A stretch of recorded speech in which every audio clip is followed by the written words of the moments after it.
Breaking news చూస్తున్నాం. కుటుంబ digital కార్డుల పైలట్ ప్రాజెక్ట్ నేటి నుంచి నెల 7 వరకు చేపట్టనున్నారు. ఒకే రాష్ట్రం ఒకే కార్డు విధానాన్ని అమలు చేయాలని ప్రభుత్వం నిర్ణయించింది. రేషన్, ఆరోగ్య సేవలతో పాటు సంక్షేమ పథకాలన్నీ కుటుంబ డిజిటల్ కార్డు ద్వారా అమలు చేసేందుకు ప్రభుత్వం కసరత్తు చేస్తుంది. ఇక ప్రతి కుటుంబానికి ఒక ప్రత్యేక నెంబర్తో కార్డు ఇవ్వనున్నారు. Ration card, Rythu Bandhu, pension తదితర సంక్షేమ పథకాల్లో డేటా ఆధారంగా ఇప్పటికే కుటుంబ సభ్యుల వివరాలు గుర్తించారు. పైలట్ ప్రాజెక్టులో భాగంగా నేటి నుంచి అధికారులు క్షేత్రస్థాయిలో పరిశీలించి నిర్ధారించుకుంటారు.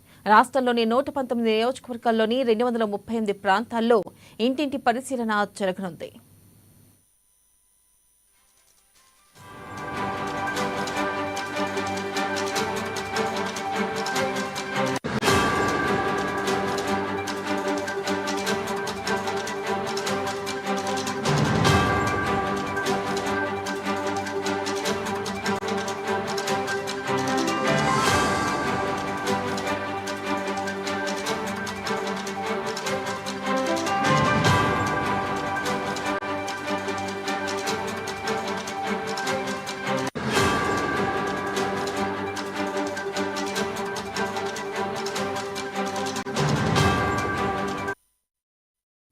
బ్రేకింగ్ న్యూస్ చూస్తున్న కుటుంబ డిజిటల్ కార్డుల పైలట్ ప్రాజెక్ట్ నేటి నుంచి నెల 7 వరకు చేపట్టనున్నారు.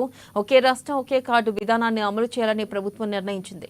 రేషన్, ఆరోగ్య సేవలతో పాటు సంక్షేమ పథకాలన్నీ కుటుంబ డిజిటల్ కార్డు ద్వారా అమలు చేసేందుకు ప్రభుత్వం కసరత్తు చేస్తుంది. ఇక ప్రతి కుటుంబానికి ఒక ప్రత్యేక నెంబర్తో కార్డు ఇవ్వనున్నారు. Ration card, Rythu Bandhu, pension తదితర సంక్షేమ పథకాల్లో డేటా ఆధారంగా ఇప్పటికే కుటుంబ సభ్యుల వివరాలు గుర్తించారు. ఇక పైలట్ ప్రాజెక్టులో భాగంగా నేటి నుంచి అధికారులు క్షేత్రస్థాయిలో పరిశీలించి నిర్ధారించుకుంటారు. ఇక రాష్ట్రంలోని 119 నియోజకవర్గాల్లోని 238 ప్రాంతాల్లో ఇంటింటి పరిశీలన జరగనుంది.